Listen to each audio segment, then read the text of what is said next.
Metallic bonding.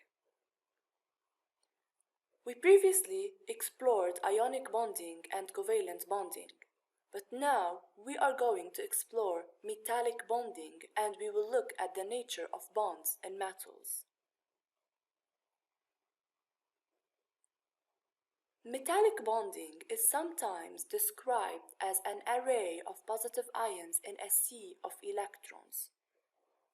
So, this kind of bond is described as an array of positive ions in a sea of electrons. We will see what this description means later in the video. As we previously said, the word metallic comes from metal.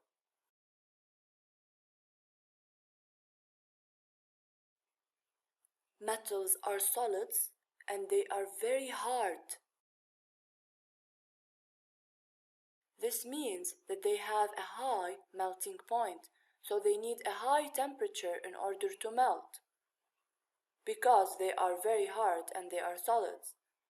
We conclude that the forces that are found in metals that hold the metal together are strong forces, and they need high temperature in order to be broken and for the metal to melt.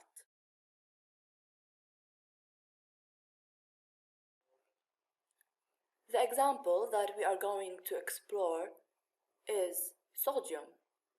Sodium is an alkali metal,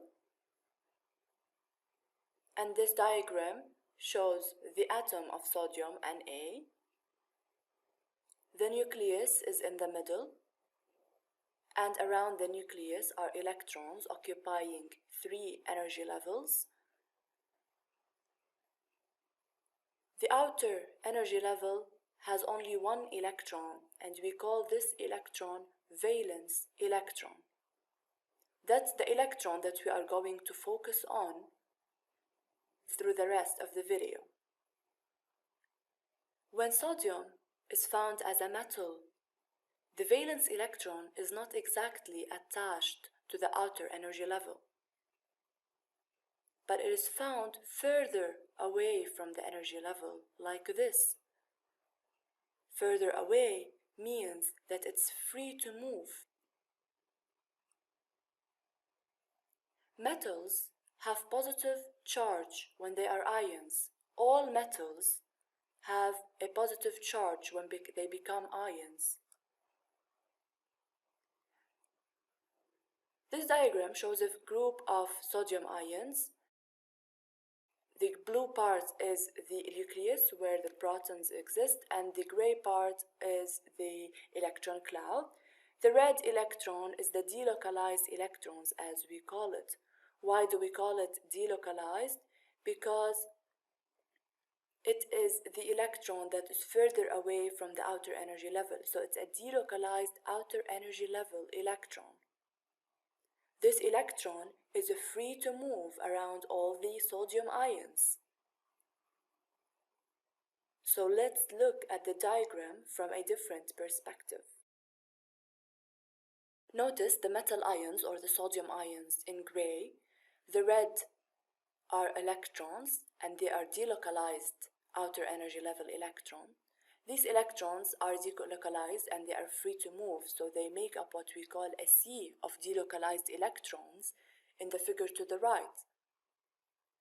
So you see the metal ions are organized in this sea of delocalized electrons. So we know that sodium has only 1 delocalized electron. And because of that, because it has only 1 delocalized electron, this makes the bond in the molecule and the forces in the molecule weaker than other metals, and therefore it has a lower melting point than other metals, only because it has a lower number of delocalized electrons. This means that sodium can be easily broken or melt because it has a lower melting point. For example, take magnesium. It has 2 electrons in the outer shell to be delocalized. So it has a higher melting point than sodium, and its bonds are much stronger than sodium only because it has two and not one electron that is delocalized. So when the number of delocalized electrons increases, the melting point increases and the bond becomes stronger. Iron is a very strong metal. It has a high melting point and the bonds are stronger. We can conclude that iron has even a higher number of delocalized electrons. In comparison, sodium has only one delocalized electron, and therefore it's weaker than other metals.